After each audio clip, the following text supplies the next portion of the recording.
Bring in show music, please. Hi, I'm CNBC producer Katie Kramer. Today on Squawk Pod. Busy long weekend at the White House. 2 tariff announcements for Europe, which netted out at a 50% levy come July 9th. National Economic Council Director Kevin Hassett on deal progress around the world. Across all the countries, I expect we'll probably see a few more deals even this week. There's some stuff very close to finish.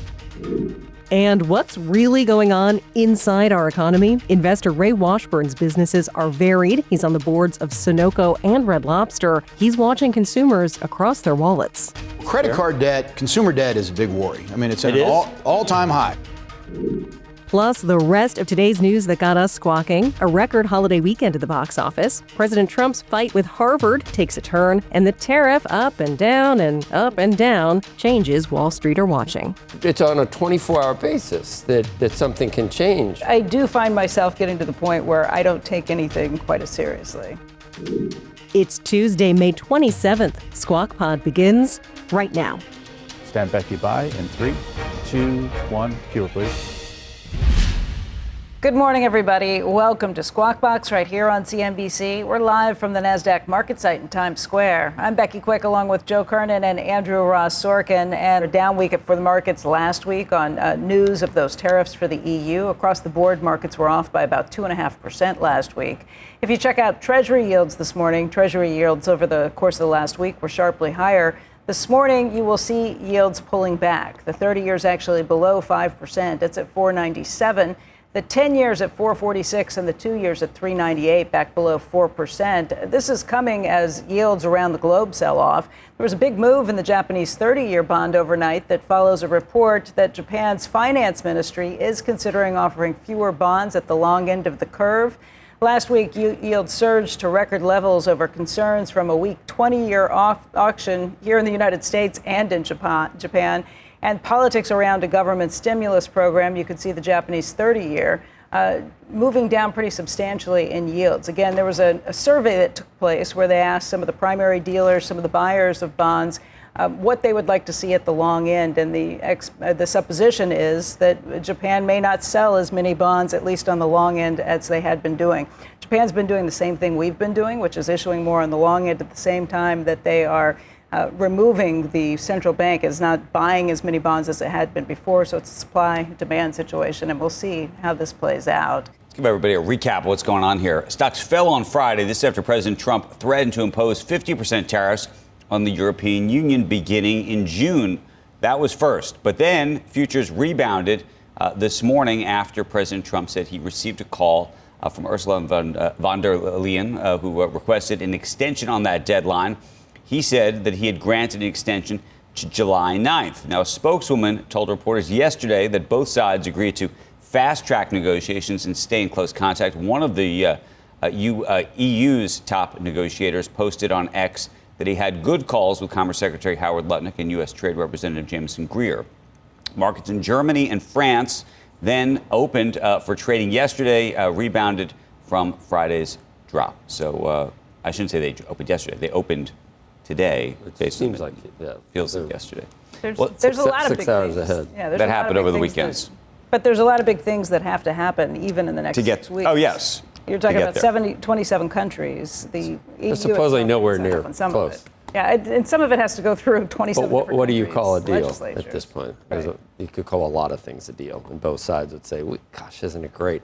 I just was thinking, I just really like how the bond market is making it easy for us, because the 3 most important ones, the 2-year is at 3.99. Just below 4%. Just below 4. Yeah. The 10-year is at 4.4. So it's really easy to remember.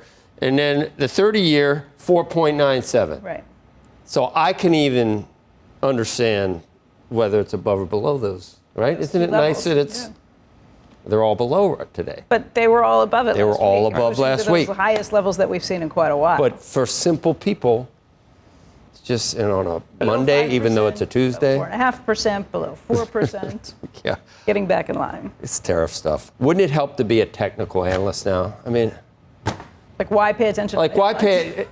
Really, it's on a 24-hour basis that something can change. Well, and I do find myself getting to the point where I don't take anything quite as seriously. I think if you really could just look at, if technicals really work, it'd be nice to hide in that domain. Although last time Katie Stockton was on, they're wrong too at times. She's expecting new lows or a possibility of new lows. But she still could be right. She could be right. Then again, the market's momentum, it just, and then you read about, it seems like a lot of this people just shake off. And it seemed to be what Kashkari was saying too. We're going to talk about him in a second too. But let's get to President Trump's other tariff threat from Friday on. This time it was, as you might recall, we were sitting here just minding our own business, and the Apple and EU stuff came out. It was unbelievable. He said he was considering tariffs of 25% on iPhones made anywhere except the United States. Such a move is unlikely, as it is estimated that iPhones made in America could cost up to $3,000. However, Treasury Secretary Scott Bessent may have provided a path for an out for Apple in a Fox News appearance on Friday. Bessent said Apple could help bring production of chips and electronic components to the United States. And then separately, the New York Times reported that President Trump was irritated when Tim Cook declined to join him on that recent trip to the Middle East. Probably was irritated because he actually said it when he was over there. During that trip, the president took a number of shots at Tim Cook. During one address, he praised NVIDIA's Jensen Huang, saying, "Tim Cook isn't here, but you are." President Trump said that the smartphone tariffs would begin at the end of June and affect all phones made abroad, including Samsung's devices. And Tim Cook went the next week and was at the White House. Right. But apparently, I don't know what happened. When I travel, we all travel. Right. Look, there are there's a lot of, you got to kiss a ring. Sure, but and it's not that hard. He gave you don't even have to do anything. He gave $1 million of his own money Right. to the inauguration. He has shown up for a lot of things. Been there at the White House, and look, there were some reports over the weekend that this will come up in India's trade talks too, because India would like to see a way for some of those phones to supposedly be made we're in close India. there. Right, you're close, but this could Hassett. We've derail been it. close So there we'll see. for the last month. Well, supposedly and we'll get there was closer. some We're probably hold-up. closer today than we were a month Well, ago. Hassett, but supposedly that there was some stumbling block that's been over. This is a stumbling block. Right. This is a stumbling block if they can't produce phones there. India's thinking that they are the antidote to China. Right. And then it turns out, no, you can't make phones there and sell them over here. So Which then changes the entire plan for what Apple would otherwise want to do in that country. In the meantime, Elon Musk says that he has shifted his focus back to his companies. In a post on X in response to outages related to a fire at an Oregon data center, he said on Saturday, back to spending 24/7 at work and sleeping in conference, server, factory rooms. I must be super focused on X, XAI, and Tesla, plus Starship launch next week as we have critical technologies rolling out. Regarding the outage on X, he said major operational improvements need to be made. He did say that the backup should have kicked in. They didn't, and so they're working on that too. If you check out shares of Tesla, though, they have risen pretty sharply over the last week or two, as it has seemed that he'd be spending much more time focusing on Tesla. The shares this morning are up another 2.75%. Separately, Tesla's sales in Europe plunging in April, down 49% year over year. The drop coming even as overall battery EV sales rose by 34%. Now, Tesla's faced brand damage in Europe from Elon Musk's political involvement with Trump, probably also because of some of the politics that he's got involved with in Europe, actually, and rising competition. Data showing that last week, China's BYD sold more electric cars in Europe than Tesla. That's for the first time. So European consumers also have been showing a preference for hybrid electric vehicles rather than Tesla's fully electric models. Just like here. Although we were kind of shocked, biggest selling car. Yep, still's got the biggest selling car. President Trump said yesterday he was considering taking billions of dollars in grant money away from Harvard and redistributing it to trade schools across the U.S. He called it anti-Semitic and said giving the money to trade schools would be a great investment for the USA. Last week, the Department of Homeland Security said it was cutting off Harvard's ability to enroll international students before a federal judge temporarily halted that move. Harvard didn't immediately respond to requests for comments about Trump's posts. So if you're, I don't know who you'd rather be, Tim Cook or Harvard. They're both in the crosshairs. Disney's remake of Lilo and Stitch topped the holiday weekend box office, believe it or not, bringing in an estimated $183 million in North American ticket sales. Paramount's Mission Impossible: The Final Reckoning brought in $77.5 million in its debut weekend. The total domestic haul of $327 million set a record for Memorial Day weekend, according to ComScore. Which is interesting. Yeah. So the 3 hours you're saying is interesting because well, 3 hours because that's hard to do. No, but churns. We're setting records with people going to theaters. So the demise of that experience was greatly exaggerated. Right. But is it great because for a business known as Fandango? But is it because owned the tickets are so owned by a company? What about part you? of something called Spinco. Right, but right. Versant. What? Now But known is as it? Versant. But is it? Ticket prices are high. Like unit sales, is it a record? Do you think, or things go up? Inflation adjusted. Right. I don't know whether it's, but that's. I think they'll take it. People like Adam Aaron and AMC and things like that. Because I still like going. I can't believe Lilo. Kids movies. Yep. Are important. They are. Tease will be next. Still to come on Squawk Pod, we're talking the U.S. economy with Sunoco's board chair, Ray Washburn. American commerce runs on diesel. All our 18-wheelers run on diesel. If that softens, that's when you see that stores are buying less stuff into Long Beach and need less trucks to truck it. So watching diesel sales is a real barometer of the economy. Washburn has a handle on consumers at the pump, in stores, and at restaurants, and he says they're worried. We'll be right back.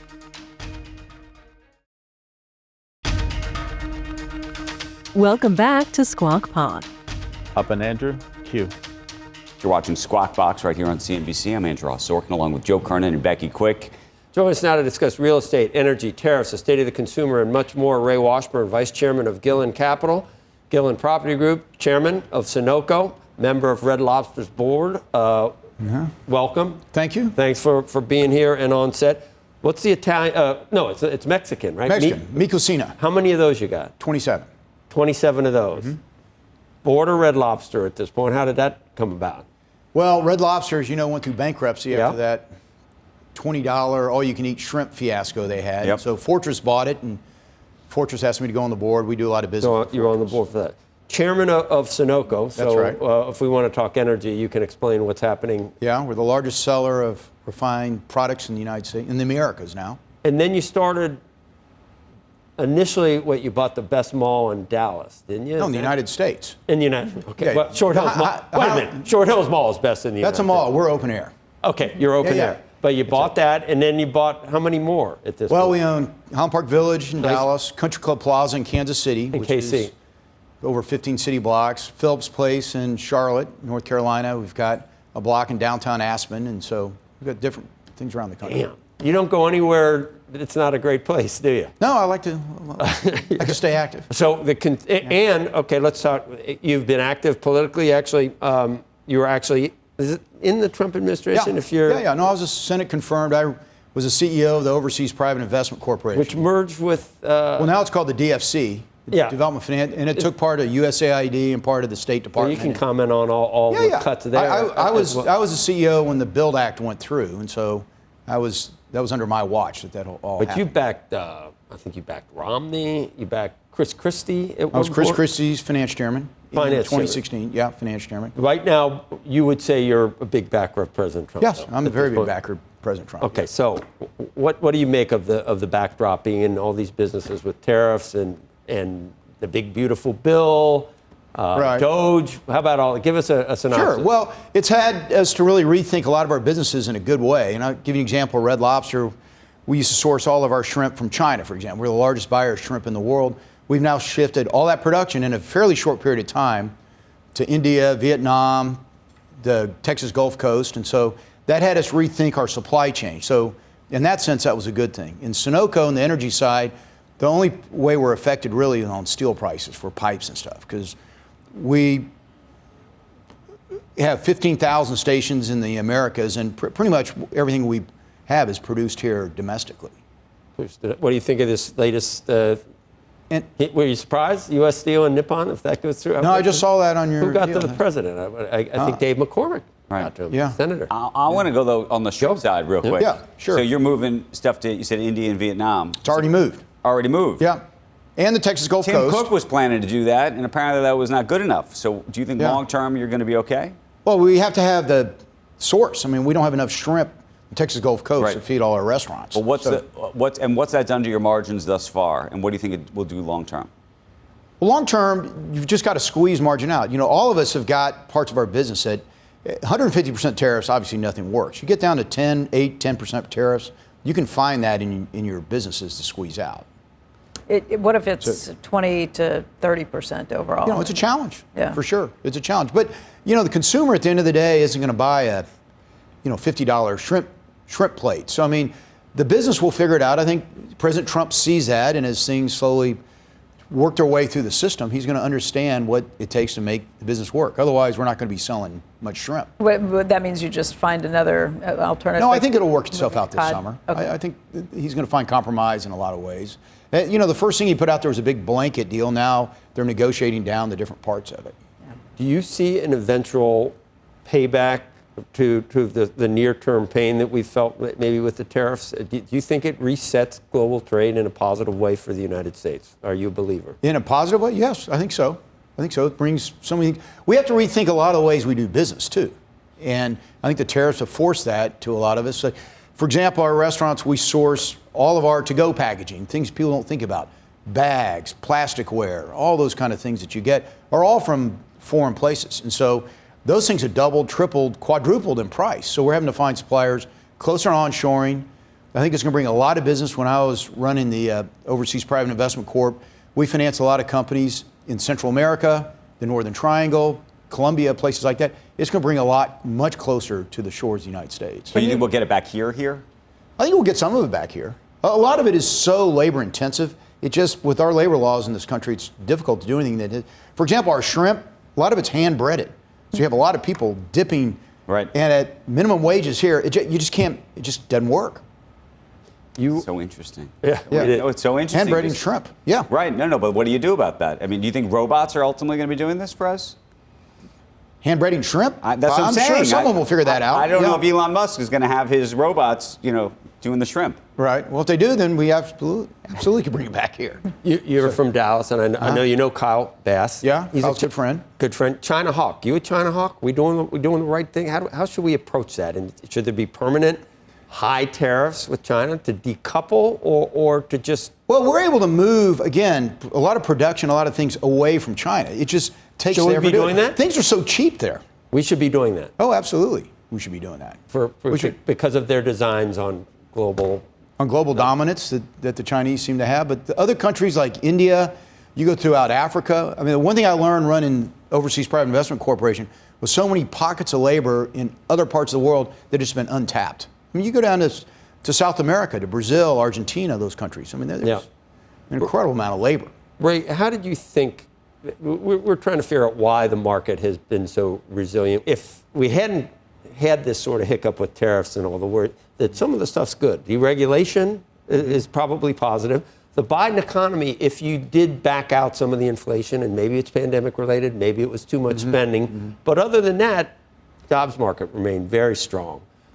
Wages were rising, except inflation rose too much.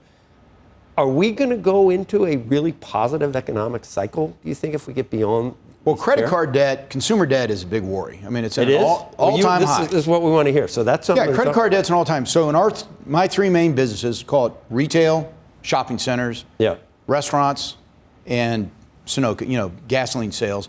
What we're seeing across all three platforms, we'll start with gasoline.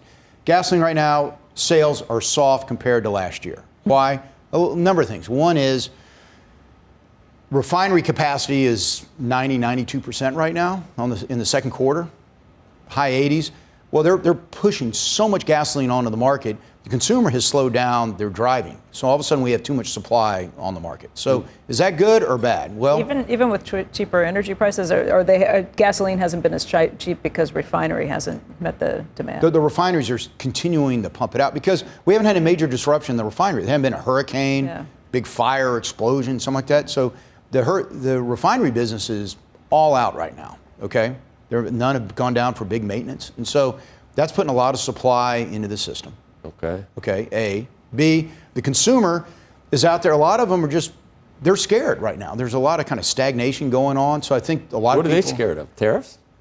Just the headline news, listening to you guys. I mean, watching, reading the newspaper every day that there are job losses and things going on.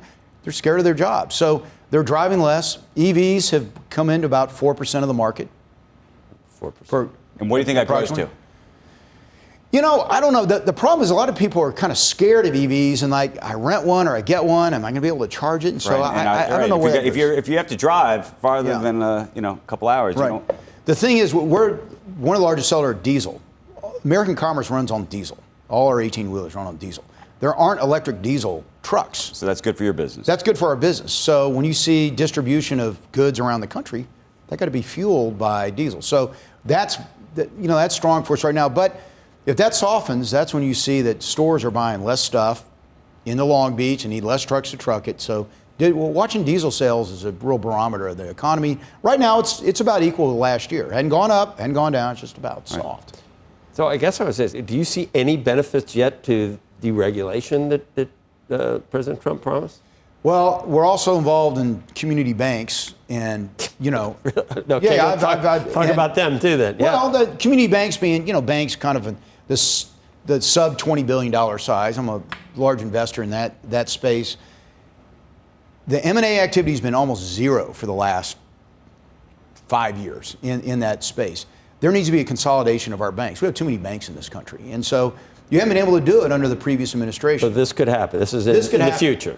Okay. That could happen. And so if that happens, that'll help, I think, get a lot of things turned, because people forget community banks is really what drives this country, but they've got to be merged up and then new ones get started. And, the local person, when you go out and run in your banker at lunch, you want to do a loan, it's difficult. A lot of times the big money center banks have any kind of relationship there. But community banks is the key. We've got to get that. Will that go away if you have mergers that take No, place you there? need, that's the healthy thing, because people only want to invest in banks that think they can sell them. And so you got a community bank up, going, lets it bulk up, then you come along with another one. If you look at the history of community banking over the years, you'll see how that's actually really accretive to people doing business. Ray, go back to the consumer's health and what you see both in retail and restaurants. Okay. So our shopping centers are mainly high end. The high end hasn't seen anything on it. I mean, we still have positive growth, low, kind of 8-9% type gains. I was just out at ICSC in Las Vegas for the shopping center convention, and ICSC, there are no new shopping centers being built in the United States. The last mall was built 25 years ago in the United States. Okay, everything is open air. If you look, it's 100% leased basically across the country. So what's coming in is Cons, Big Lots, all those guys going bankrupt. Those spaces are all being repurposed. So there is a very aggressive push by retailers right now to grab space because there's a limited amount of space. To the consumer wants a great experience when they go shop. So a lot of retailers, and I'll give Red Lobster as an example, it had been bought by private equity. It had kind of lost its way. They hadn't reinvested back into the concept in multiple years. Consumer floated away. This new group, Fortress, came in. They're investing a tremendous amount in CapEx. Well, they got to buy the brand back for the customer. Things like across the street from here, Raising Cane is packed. Well, that's actually a fairly new concept. The consumer wants excitement, and the consumer will spend. They're out there. You go to any open-air shopping center, walk around, they're packed with people. And they'll spend, but they only go where they get the great experience. They're not going to some strip mall outside of Anywhere USA freeway. They want the experience. Most people have not expressed that concern about consumers, I don't think, that we have along. But you got credit card debt? Yeah, credit card debt, scared of losing their jobs. So, I mean, unemployment is historically very low at this point. So are they, if they look into the abyss and they see that there's nothing there, they're going to be, is there something there? Is there something on the horizon? You guys all go out to restaurants, you look at the price, you're like, my gosh, look how high prices are going. We've raised prices in our casual dining portfolio since the pandemic over 20%. Okay, over 20%. What's inflation been in that time? So, I mean, the consumer, how do they pay for that? They're paying more, on their credit cards. I got a separate question. Yeah. You play the public markets? A little. Like yourself? Not a lot, no. I'm really a private guy. Just a private guy? I didn't know if there was anything out there that you go, I like that. I think real estate REITs are incredibly cheap. When you look at them versus the asset value underlying them, it's the old saying, it used to be, don't drill an oil well, buy it on Wall Street. Right. I think it's the same real estate. I think it's cheaper buying it on Wall Street than it is going out buying your own shopping center. That's fascinating. But the thing about REITs right now, which I don't understand, is the public REITs, right, are trading at these very low multiples. You look at some of the private real estate funds, they've never marked the stuff down nearly to where the public REITs are trading. And so who's right? Well, there's $1 trillion of debt coming due this year in real estate. When that wall, that tsunami hits, we're already seeing it. I bought a number of things at massive discount to lenders. The difference this time is most of it's in private capital, private equity pockets, not public banks. So you don't get the headline risk. It's not on here that some big bank just took a huge write down on something. It's one of these big private equity firms up here that quietly kind of shuffle it off to the side. Can you get workers at all your restaurants right now? We have no problem getting labor. No problem. You have to pay a lot? Do we pay a lot? Do you have to? No, I mean, we pay market. All right. Reason and inflation. The reason I asked, and this was a shock. This is my anecdote. I went to Taco Bell on Saturday. I spent $30 at Taco. I've never spent $30 at Taco Bell. Is that in my 35 life. tacos? No, it was only, I think it was 8 or 9 tacos. And I asked the guy, he said the taco supremes have really gone up because of materials. Yeah. And he's paying $15.50 an hour in, is that New Jersey? Is that the, is that the minimum wage now in New Jersey or for taco? So I was shy. I just wondered, but you're not seeing that where you are in, that's interesting. Well, we primarily operate our restaurants in Texas, not Red Lobster, but my own chain. We're primarily in Texas, Mi Cocina. Okay, Mi Cocina. I know. I took Latin. I know nothing. Right? Yeah, that was great. Yeah. Good summary across the board. Please come back. Sure. Okay. Great to have you. Thank you.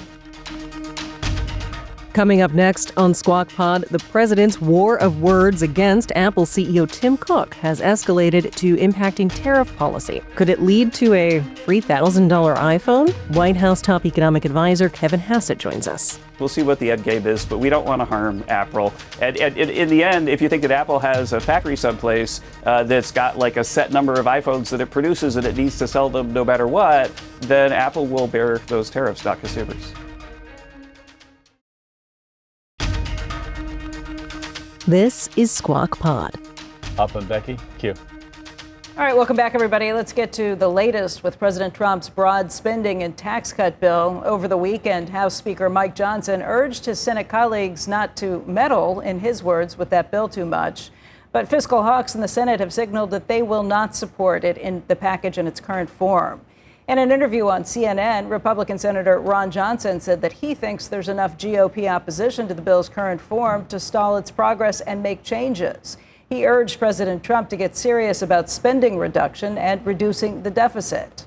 Meantime, Kentucky Republican Senator Rand Paul called the spending cuts in the House bill wimpy and anemic and said that he will not support it in its current form either. President Trump delaying the 50% tariff on the European Union until July 9th. With insight to the president's plan and much more, National Economic Council Director Kevin Hassett. Good to have you on, Hey, Kevin. As always, the way we intro that, it's like, oh yeah, the 50% tariff on the EU. Today's Tuesday. We didn't even hear about that until the show on Friday. Right. So things move fast. I guess there's time dilation is a fact in general relativity, but these are moving very quick. Can you tell me what was happening before Friday between the EU and the U.S. that obviously got the president's dander up to just come out on a social post in kind of shock and awe of the markets on Friday? What was happening? How intractable were those negotiations? Yeah, they're kind of intractable. You know, I've been involved in those negotiations when they're in D.C. with Secretary Lutnick and Jamison Greer. And I got to say that there's not a lot of movement. There was not a lot of movement coming into the week. And as your pet economist, Joe, one of the theories I had of what was going on is that, like, the UK deal was actually pretty easy to negotiate because the UK had some specific stuff they really cared a lot about, like autos. We had some stuff we really cared a lot about, like they hadn't allowed our farmers to ship stuff to their country. And so the deal was kind of easy to make. Well, you get your thing, we get our thing, and so on. But in Europe, they got all these countries, and each country had has a different objective, and they have to aggregate these objectives at the EU. And so while we've been not making the progress we wanted to see, you can sort of understand that they've got a problem where they can't make up their own minds. And so I think having a little bit of a deep breath and waiting for them to figure out what they want, then that should help the negotiations. But the bottom line is, across all the countries, I expect we'll probably see a few more deals even this week. There's some stuff very close to finished, and it's up to the president, of course. But in the end, the other thing I would say is that you should expect the best out of these deals. President Trump wants to put America first. He understands that our trading partners want to put themselves first, and he wants them to be second in our affections and America first. And the things are moving forward very quickly. And I think EU is actually about the toughest nut to crack amongst our allies because of the sort of aggregation of preferences problem. Is it all about tariffs? Is it about non-trade protectionist policies? Yeah. And I guess, but you got how many countries did you say? So it could be a little of each from. Yeah. You know, it sounds like obviously it's not monolithic, and I don't see how you figure it out by July 9th, Kevin. Well, the non-tariff barrier issue, for example, there are simple things that we've been trying to do and have been succeeding to do with other countries where we just sort of say, hey, you know, if a car is okay for us to run on our roads and your cars are okay for you to run on your roads, then why don't we acknowledge that your regulations are okay for cars and our regulations are okay for cars? You can acknowledge that, and then we could just move our cars around without lots of costly retooling. And that's the kind of thing that we're shooting for. And then there's a lot of countries that are like, okay, sure. But then with Europe, it's not quite so easy. So you figure the phone call over the weekend, she just said, cool your jets, Mr. President. Let calmer heads prevail. We're going to try and come together. No specifics on concessions yet. It's just like, let's put this on pause and see what we can work out. Is that what happened? Well, one of the things I've seen happen, too, is that the president is forming really strong, tight relationships with the leadership in these trade negotiations. And so I think it was almost like friend to friend. Okay, fine. Okay. You want some time off? You can have some time off. I think it was probably not more reasoned than that. That's, I trust you. Okay. You're a good partner. I'm really enjoying our relationship together. Let's try to fix this. We were already talking about off-ramps on Friday. Right after they announced, we're talking about off-ramps. And we're trying to figure out an off-ramp for Apple. It'd be a $3,000 iPhone if they tried to make everything here. $3,500. $3,500 for a good one, for the kind you'd like, probably, Hassett. But what's the offer? I'm a smoke signal kind of guy. What's the supply? Yeah, what's the supply chain issue? I mean, what is Tim Cook supposed to do? Right. Well, you know, we'll see how it works out. But the bottom line is that what we're trying to do is onshore as much as we can in the U.S. and make it so that the U.S. is not hyper-dependent on imports from China. Right. And so I think that one of the things we're seeing is that people are moving way faster than you might expect. If you look at the 20% equipment investment in the first quarter before the tariffs even came in, you know, with supply chains moving fast and just-in-time inventory management and AI, I think you're going to be astonished at how quickly stuff moves onshore. But Kevin, and that's what we're shooting for. And in the interim, you know, then we'll see how it works out. But they need to move their stuff onshore as much as possible to make it so that the U.S. economy is secure and not prone to Chinese extortion. But Kevin, I did some reporting actually on the Apple issue over the weekend. Actually, wrote something in DealBook this morning about it, which is, what do you think about the prospect if Tim Cook were to come to you and say, look, we obviously can't move everything in 12 months. It's just not going to happen. Maybe we can start to move things over several years. In the meantime, we could try to assemble more of the phone in the United States. So you could actually write on the phone, assembled in the United States, or potentially, depending on what you think the merits of it are, made in the United States, maybe at their Texas facility or something else, but with a longer-term plan of maybe 5 or 10 years, frankly, of being able to actually manufacture the phones here. If he were to come to you with something like that, do you think that then there would be a reprieve for the next couple of years as they get their house in order? Because clearly it's almost, just from a physical standpoint, impossible to move everything overnight. And, and the damage it could do to the company overnight is obviously tremendous. Well, it is impossible to move things overnight. But one of the things we're seeing, I was joking with a person who does bond rating in the U.S. in my office a few weeks ago, and one of the things that happens at the Director of National Economic Council office is that CEOs line up in my office. I'm kind of like the the person in an airplane that's getting walloped over the head by everybody, where everybody says, oh, like we're never going to be able to do anything if we have this tariff. It's going to be a disaster if we have this tariff. And then my friend who's a bond rater said, actually, they come in and they tell me the opposite because they don't want the bonds to be downgraded. And so the point is that everybody is trying to make it seem like it's a catastrophe if there's a tiny little tariff on them right now to try to negotiate down the tariffs. And so in the end, we'll see what happens. We'll see what the end game is, but we don't want to harm Apple. And in the end, if you think that Apple has a factory someplace that's got like a set number of iPhones that it produces and it needs to sell them no matter what, then Apple will bear those tariffs, not consumers, because it's an inelastic supply. Oh, hey.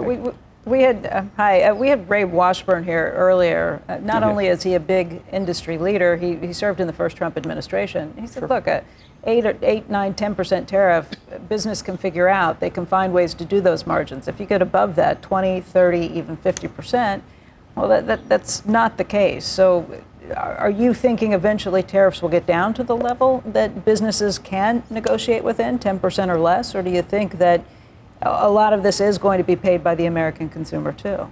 Well, in the end, that's going to be up to the president. But we've seen that 10 is a place that a lot of people have been pushed to. And I would guess that if they come in with good enough offers, then they'll stay there or perhaps even below. But if they come in with retaliation and they don't open their markets to U.S. goods, then it'll go the other way. The bottom line, though, is that it's astonishing how little foreign markets have been open to U.S. goods. And they're opening up in these deals like you couldn't believe. And so what's going to happen is that if you make something in the U.S., if you're a farmer in the U.S., then your markets are open to you in a way that they've never been before. And so I think that as you're thinking about the economic impact of tariffs, we need to think about, elasticities of supply and demand and so on, too. But we also need to think about what happens if all of a sudden the non-tariff barriers are gone and U.S. products are able to be sold all around the world. That's great for American firms. It's great for American equities. We keep hearing anecdotally about India, and that there's been some excitement, stops and starts on how close we were. What do you know anything, Kevin? I've heard that they've offered to cut the tariff gap by 2/3 or something, and they've reached some pretty high levels. What's going on between us and India? Is that close? I won't talk about a specific country, but I have been meeting with Indian officials. I had dinner with the ambassador a little while ago, and I think, and JD went over there and made a huge amount of progress. Thank goodness for the vice president. So yeah, I would say that it's one of the ones that's on the list of it's close to the finish line. On the list, obviously, that'd be, and then I don't know. So you can't talk individually about any, but. Right, because the president finalizes everything, Joe. That's why. So you can see it. Oh, this looks pretty good to me, and this has got this and that. But until he finalizes it, yeah. That's a July 9th deadline too, isn't it, for India? Yeah, that's right. All right. So 27 countries in the EU, Apple, India. July 9th. You're not going to sleep. No one's going to be sleeping. Isn't it too much to hope for, or will there be other delays? You see how the markets react when there's a slightest bit of a respite. I know that that's not what you're interested in, but it makes it makes for some nervous traders like on Friday, and then here we are whipsawing back today. Is this going to continue, or? President Trump wants the best for America and the best for our trading partners. And I'm sure that if you're 80% of the way to the deal and you've got an agreement in principle, then the lawyers might have to work for a month. But so in the end, what you want to do is see the progress that you need to feel like for sure we're going to be able to get a deal. And once you've got that progress, then I'm sure that the president's not going to impose harsh deadlines. But he might decide to if he doesn't see progress.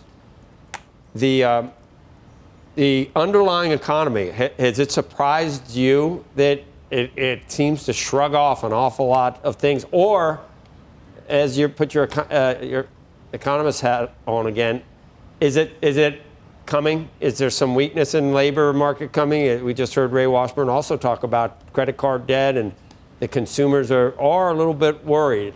But we haven't seen anything really reflected in the jobs numbers or the overall economy. How do you explain that?